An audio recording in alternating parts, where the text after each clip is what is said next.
to make sure that everyone went along with this scheme. Wasn't just to like expect executives to go along with it.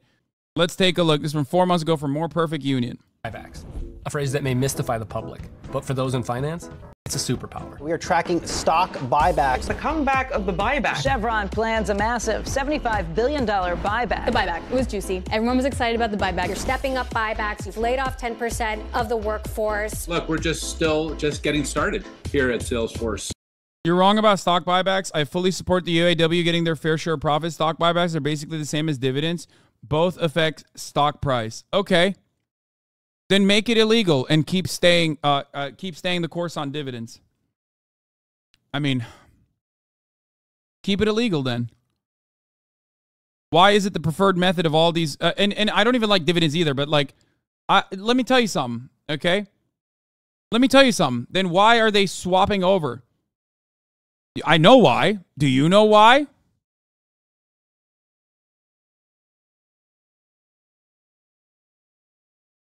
Taxes. That's why. CEO compensation, board compensation, shareholder compensation, when done with stock buybacks rather than dividends, is not taxable.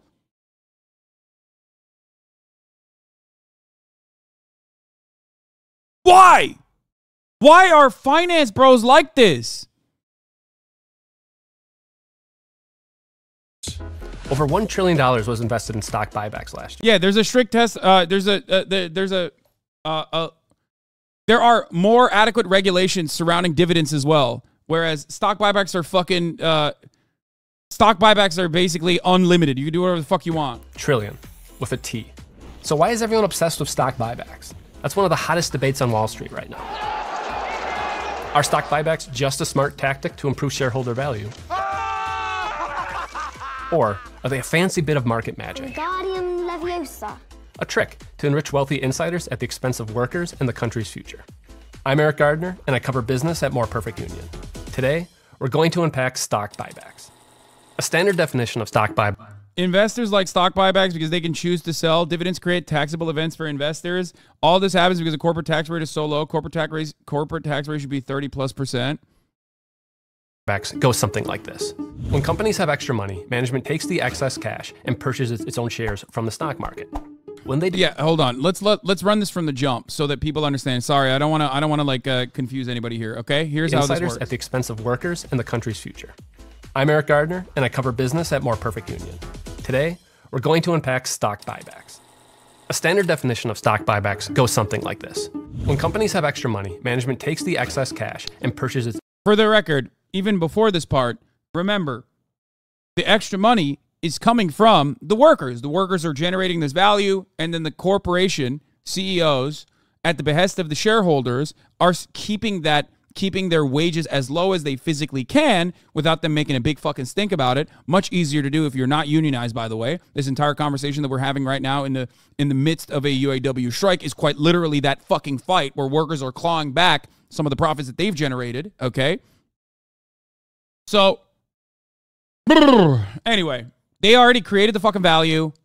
Now, the CEO and the board is taking that value and instead of reinvesting it back into the company, giving workers better benefits, better compensation, because they're never going to do that at their own volition, because there is no such thing as like magnanimous capitalism, okay? That would be fucking idiotic. That would be literally illegal in certain instances for the CEOs to do, for the record.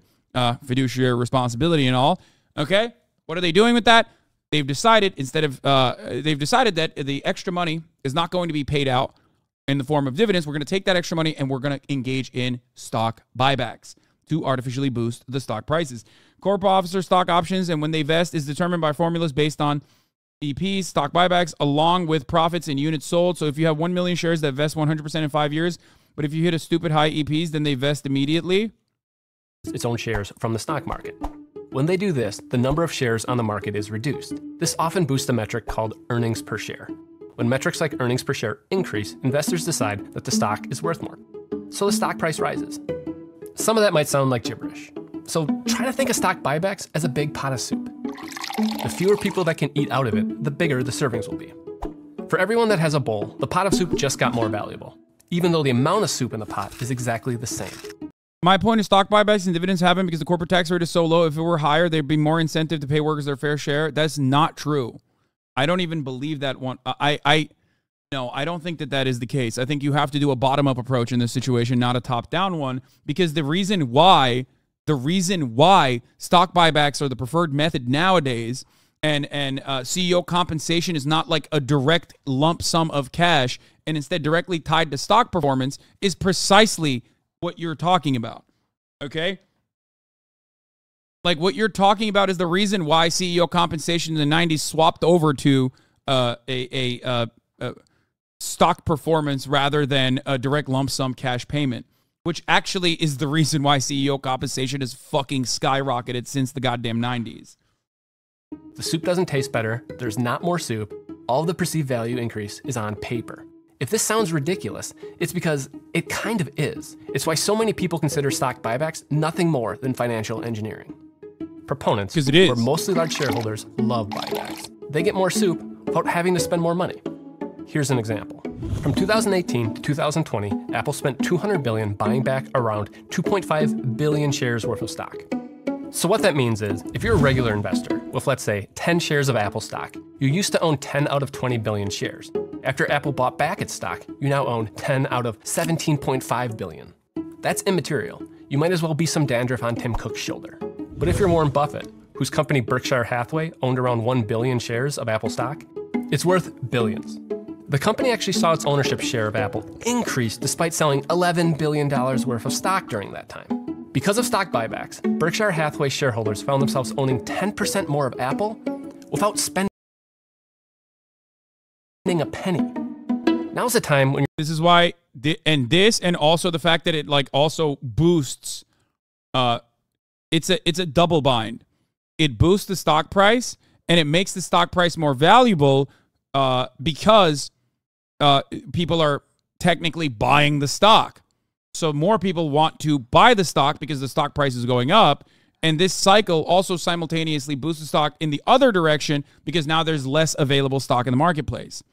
So because there's less stocks out there that you could purchase, all of a sudden the one that you have is more valuable. And also there is this perception that the demand has increased, even though the demand hasn't fucking increased. It's the fucking company buying the stocks back. All of a sudden, you're doubly caked. And you're probably asking yourself, how is this allowed? Well, for decades, it was actually a big no-no for companies to purchase their own stocks. 3 years of unprecedented depression have brought poverty and hunger. Buybacks helped cause the Great Depression. So the government recognized... Isn't that kind of just inflating the stock? Ding, ding, ding. That is precisely what is happening. That is precisely what they're doing. They are literally inflating the stock artificially. They are artificially inflating the stock without doing anything. It is just a financial massage, okay? That's all this is. And that's what's really frustrating about America and about Western liberal capitalist nations in general, and very annoying about the financialization of every fucking sector. Talk to anyone. Maybe, perhaps you know some engineers, for example, who were bright-eyed and wanted to build fucking spaceships and planes, and that's all they wanted to do their entire lives. And then they fucking start working for a company, and then they realize that, like, the company is not actually being determined by their output, but instead about how they can move some money around internally. And then you realize, like, oh, it has nothing to do with fucking, making spaceships and airplanes or cars in this circumstance at all. It has everything to do with how well the corporate board of executives could fucking sit around and manipulate the stock market. Okay? That's it. Every company is like this.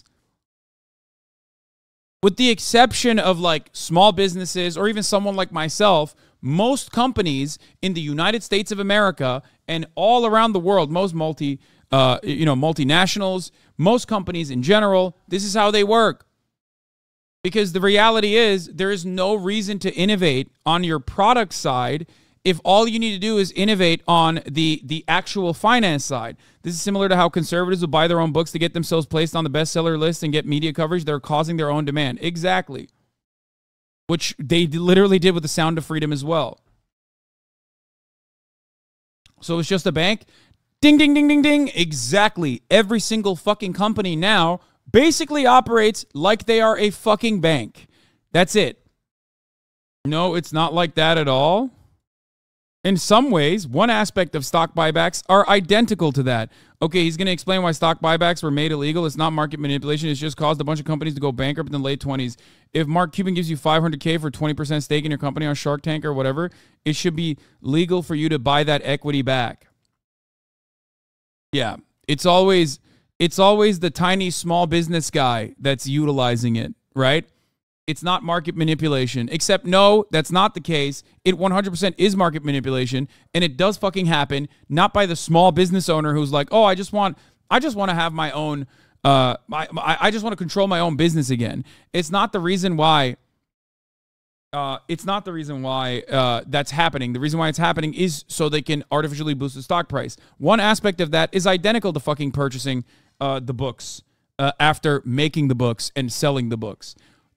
Yeah, I made a simple analogy. Let me explain something to you. One aspect of the conservative think tank buying the fucking book is that it doesn't actually technically boost the value of the book itself, but it makes the public perceive the book as something that is sought after. That is precisely what happens when your stock price goes up, both because there's now less volume of it available, so the singular stock that you could purchase goes up, but also because now there is perceived demand around the stock. But it's not... There is no real perceived demand. The real perceived demand is coming from the company itself purchasing its own stocks.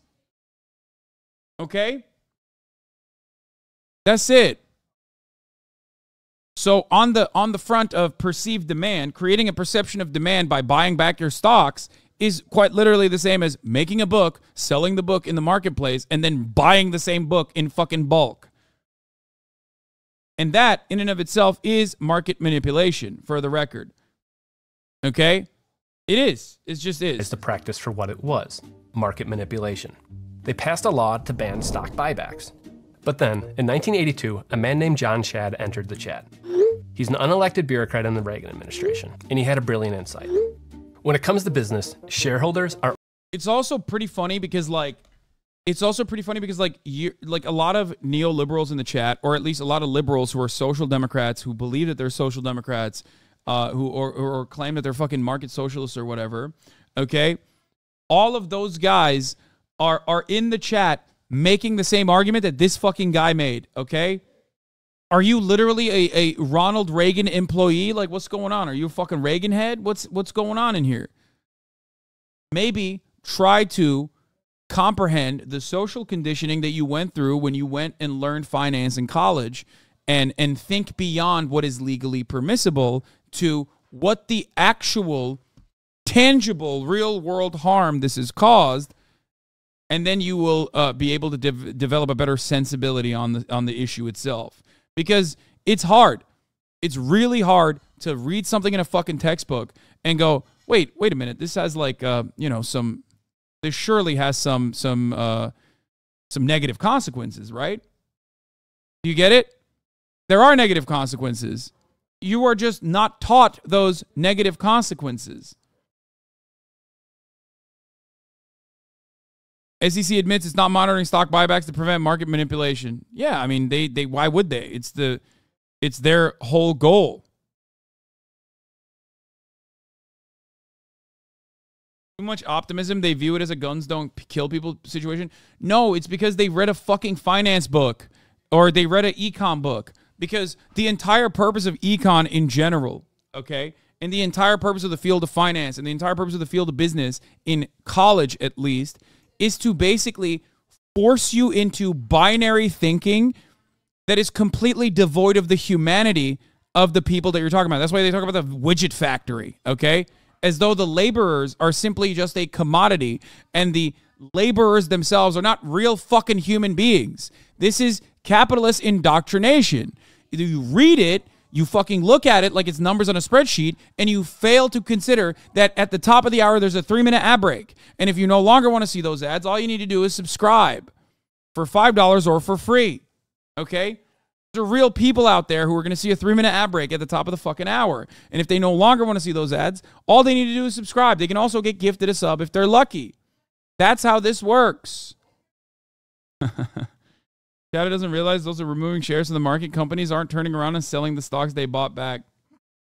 But yeah, for the record, I do. The YDSA chapter of my university oddly contains a lot of econ majors. No, well, it's good. Things are changing a little bit. You can be an econ major and have and reorient your thinking. Okay, like I took econ courses as well. I have a elementary understanding. It's not. I'm not exactly the biggest econ boy. Okay, it's not my strong suit at all. And I know a lot of people will be like, oh, I know, I can tell.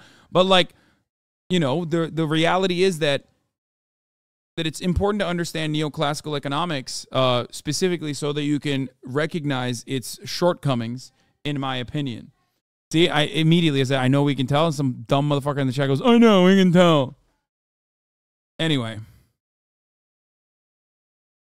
If American capitalists actually believed in keeping capitalism stable in the long term, they would support this basic market regulation. Without some kind of economic controls, the entire system eats itself in the short-term profit-seeking. That is precisely what is going on. But because capitalism demands short-term profit-seeking, it doesn't even fucking matter to them. They literally do not comprehend it. And that is precisely the reason why you have to do whatever you can to claw back those fucking profits.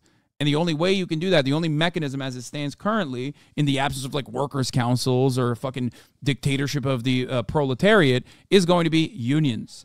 Okay? Every aspect of capitalism demands short-term profit-seeking and monopolizing a certain sector. Okay? That's it. That's what companies always want to do. They will do anything and everything they can. They will use regulations to their own advantage. They will do rent-seeking. They will try to monopolize the sector. They will literally use even the existing government regulation to ensure that like there aren't any other competitors in the marketplace. They can't enter the marketplace. This is before we even consider the metric ton of infrastructural support that they rely on in order to exist, or even natural monopolies like industries that are prone to monopolization due to the natural barrier of entry, like fucking energy. Or airliners, okay? All of those industries must be heavily regulated.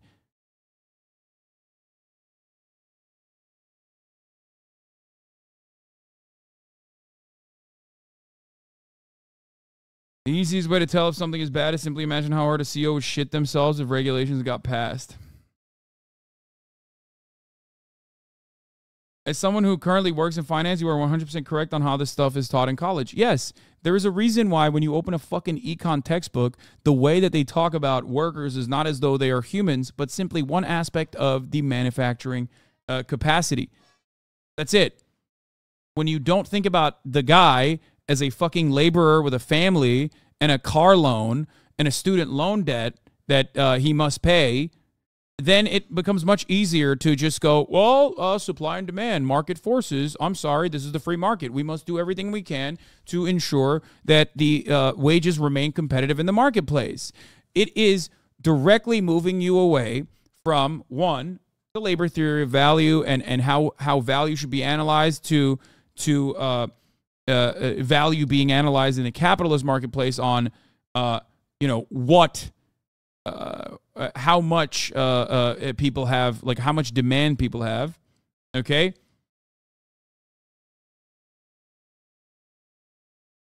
But beyond that, it is much easier to not see humans as human beings that are trying to survive when you do not have any interest in any meaningful capacity to peg their salaries, their wages, to the value that they're generating. Okay? The value that they're generating has nothing to do, in the eyes of capital owners, the value that they generate and the productivity that they have in the workplace does not change their salaries. Anytime you get a salary increase, anytime you get some kind of benefits package, or anytime you get additional compensation in the form of bonuses, that is only happening because they've decided out of all the profits you can have some of the fucking crumbs. Okay? You can have some of the crumbs, so you shut the fuck up, which is ironic because that's exactly what the big three did. Okay?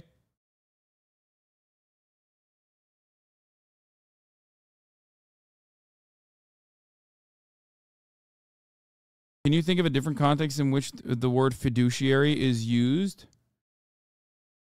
Not necessarily. I mean, it's the salary is retention, not reward. Yes, but also remember, my understanding of the world and my understanding of how commodities should be produced, my understanding of the way that like workers should be compensated is not necessarily by what the market consideration is or what the market value is, but instead about the value that they generate. Okay?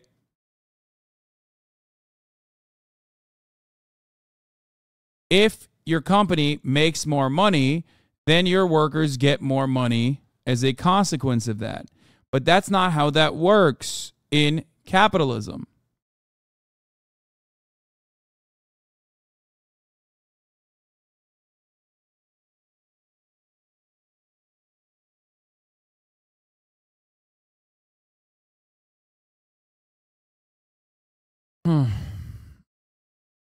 I'm just saying the one context I can think of is how a CEO has a fiduciary obligation to maximize value for the shareholders.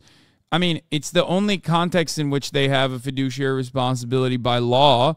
But I mean, I would assume, I would assume that like your lawyer has a legal responsibility to represent you fairly. You know what I mean? Like there are similarities in other workplaces. Fiduciary, on the other hand, is the legal financial responsibility. So that's the difference. Like it's a regulation that was put in place to ensure that like you know your the people who are managing your money, for example, not just like shareholders in a company, but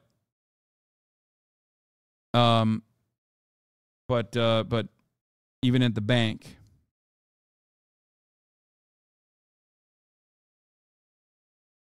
But there are plenty of instances where like people that you work with have a legal responsibility to give their, you know, to work with you as best as they possibly can. Anyway, let's continue with stock buybacks. All that matter. Buybacks meant higher stock prices and more money for shareholders. So buybacks were good. And just like that, they were legal. As weird as it sounds, this shuffling of paper transformed America. Once upon a time, there was a pact between American corporations and the country that sustained them. A promise to not only make money, but also to reinvest in the future. Innovating new technologies, erecting new factories, and creating much-needed, well-paying jobs. And there was still a place for shareholders in all of this. They were paid in dividends, a way for a company to reward long-term investing. Directors determine the amount of dividends, if any, to be paid out of earnings to the stockholders. But with the return of stock buybacks, shareholders could make big money by selling, not investing, at the new inflated prices. In the early 90s, executives preferred dividends to buybacks by about a 2-to-1 ratio. Now it's almost the opposite. Long-term investing is out of fashion. That's why it's fucking bullshit when chatters are like, there's no difference between dividends and buybacks. It's like, okay, well then let's go back to the old process then. You know what I mean? Because you're double booking. Like or not double booking, double dipping. Fashion. So is investing in workers in the future. Just take a look at this chart. In 1994, major companies were dropping over $6 on physical equipment for every dollar they spent on stock buybacks. Nowadays, they're only shelling out 94 cents on new stuff for every dollar they spend buying back their own shares. It turns out there's a personal reason why buybacks became so prevalent. Executives got in on the deal. Company boards told you 100p. That is the whole point. Boards, like, they decided the best way, the fucking best way to make sure that everyone went along with this scheme wasn't just to like expect executives to go along with it because they have a fiduciary responsibility to their shareholders to increase shareholder value, but also by ensuring 100% that they would engage in it by cutting the fucking board in on the profit sharing. Who are often paid with stock, started to tie executive compensation to stock performance. The idea is that an executive and the board will be more committed to the company if they have a direct financial stake in its value. But in practice... By the way, it's pretty funny because, like, this, of course, does not translate to, weirdly enough, profit-sharing schemes never are given, especially to the same degree, to the goddamn labor force, okay? It's just executive salary compensation is directly tied to profit sharing, but it fucking never works to motivate workers for some goddamn reason, okay? So strange how that fucking works. I wonder why it's not like that. I just don't understand. I can't wrap my fucking brain around it. Okay? Now, of course, this change also is the reason why so many motherfuckers, maybe because it isn't enough. I don't know, man. I just got here. No. There would have been genuine issues if that was the case anyway. But regardless, okay? Regardless, profit sharing schemes like this one with the CEOs is done because the CEO's interest is maintaining profits high. Workers do not want to maintain profits high because profits mean workers get paid less, okay? It is the antagonistic nature of capitalism between the working class and the owning class, okay?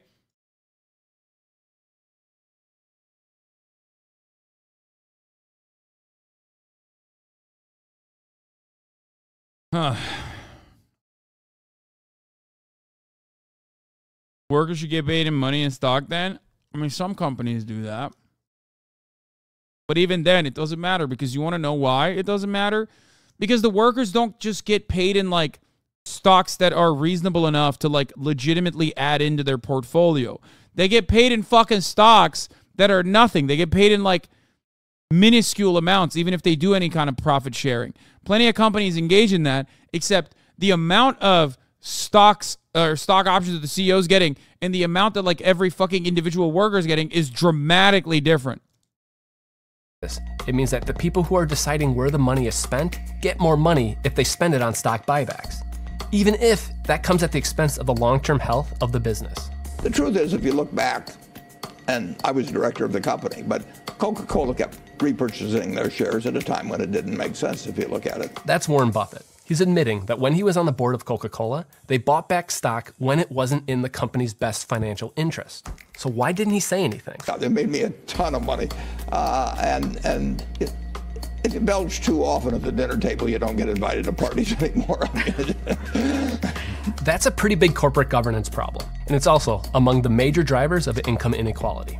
The year before buybacks were legal, the median CEO to worker pay ratio was 40-1. In 2020, it was 350 to 1. Wait, what happened there? Guys, wait, I'm so confused.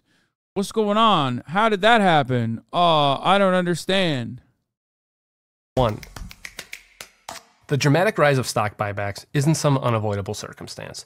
This is a choice that we're all living with. Nowhere is this more apparent than in energy. Energy giant Chevron made headlines when they announced plans to invest $10 billion in low-carbon energy by 2028. A year later, management turned around and announced they would spend $75 billion on stock buybacks, or about $17 billion a year for the foreseeable future. If money talks, then it's telling us the priorities of Chevron. Not a higher-paid worker. I don't get it. Why aren't they giving all of those profits back to their workers to keep them happy, or, I don't know, investing more in taking away some of the workforce's burden, you know what I mean, with new technology, except whenever new technology is invested into, it's not actually to alleviate some of the burdens of the alleviate some of the burdens of the actual existing workforce. It's to reduce that the number of workers that work in the company and then make 3 people do the job of 30. Why? Because the entire system is designed this way, okay? That's it. That's how it fucking works. That's why people are terrified of artificial intelligence, for example, because artificial intelligence is simply a tool. Why is machine learning technology and artificial intelligence simply a tool, and yet it is so terrifying to many, many people? Is it because we're a bunch of fucking Luddites, which ironically also were operating under this principle? Or is it because Well, Luddites would be a bad example in this situation because I think that they were anti-tech specifically for this purpose. Or is it because every kind of technological improvement comes at the cost of displacing pre-existing workers? Because our never-ending, constant thirst for increasing profit margins when the rate of profit has a tendency to fall is causing these capital owners to behave in this way. Workforce or affordable energy, not clean energy technology that could help save the planet and make billions in the process. It's stock buybacks. So where do we go from here? There are three different camps of people who are grappling with this question. The first camp views buybacks as a superpower. Everything is fine the way it is because corporations exist to benefit shareholders, and buybacks benefit shareholders. The second camp says that we need to tax buybacks. A pretty diverse set of people take this view. You know, no one's a fan of more taxes, but of all the taxes you're trying to create, I think a tax on buybacks is a good idea, actually. They acknowledge that buybacks are causing harm by failing to invest in workers or the future. They use the record profits to buy back their own stock, rewarding the CEOs and shareholders. Corporations ought to do the right thing. This approach is gaining momentum. There was a provision in the Inflation Reduction Act that added a 1% tax on buybacks. It had a limited impact on corporate behavior. But now, there's talk about upping it to 4%. That's why I propose we quadruple the tax on corporate stock buybacks and encourage long-term investments. Most experts agree that this would actually change some behavior. The last camp is pushing for a simpler solution: ban stock buybacks. They can point to nearly 50 years of history as precedent. But that doesn't mean they won't face an uphill battle politically. Wherever you fall on the spectrum, it's important that we have this conversation. Because if we don't, unelected bureaucrats like John Shad will answer for us. And we won't like the results. Do you think a 4-day work week will be possible? I mean, it already is possible. Our level of productivity is so fucking high with technological improvements, technological advancements, that like currently a 4-day work week is absolutely possible. Okay, it was possible a long ass time ago, as a matter of fact. The problem is that if you want to have a 4-day work week, that means you had to have kept hiring people or kept your labor force the same size. Yeah, you can't be on fucking television looking like a goddamn regardless of what kind of technological improvements were coming down. And in that situation, then yes, you had 100 people doing the work of 200 because of technological advancements. But instead, if you have 200 employees or if you have 100 employees and you get technological advancements, the capital owner, which is interested in only one thing, improving shareholder value, is going to cut the labor force in half. In order for a 4-day work week to work, you would have to do anti-capitalist things. That's it. There's no other way to put it. There's no other way to put it. It absolutely is feasible. It could be done. You would just have to hire more workers and pay them all a meaningful, decent, livable wage. It's just that it's not going to happen.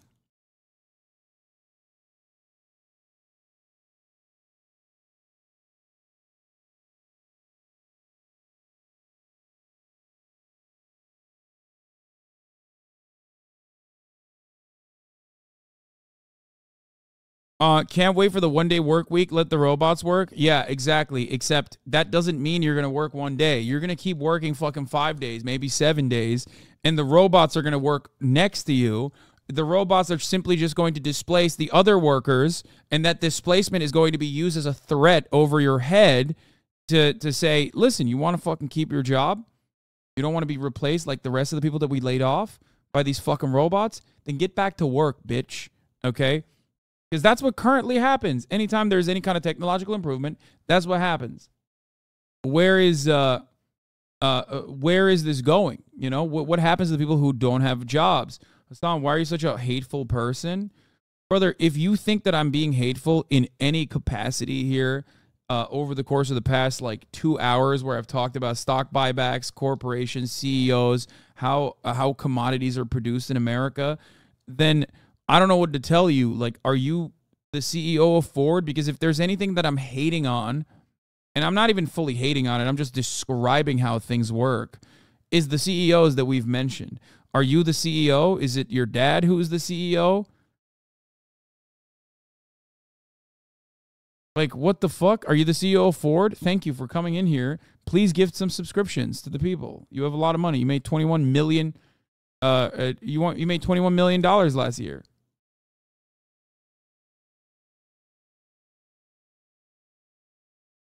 So if people don't have money to buy stuff, then how would they make money? I love when people arrive at this question, which literally is like, I love this. This is Das Kapital, okay? The question you just literally asked is one that Mr. Carlos Mark also fucking asked, okay?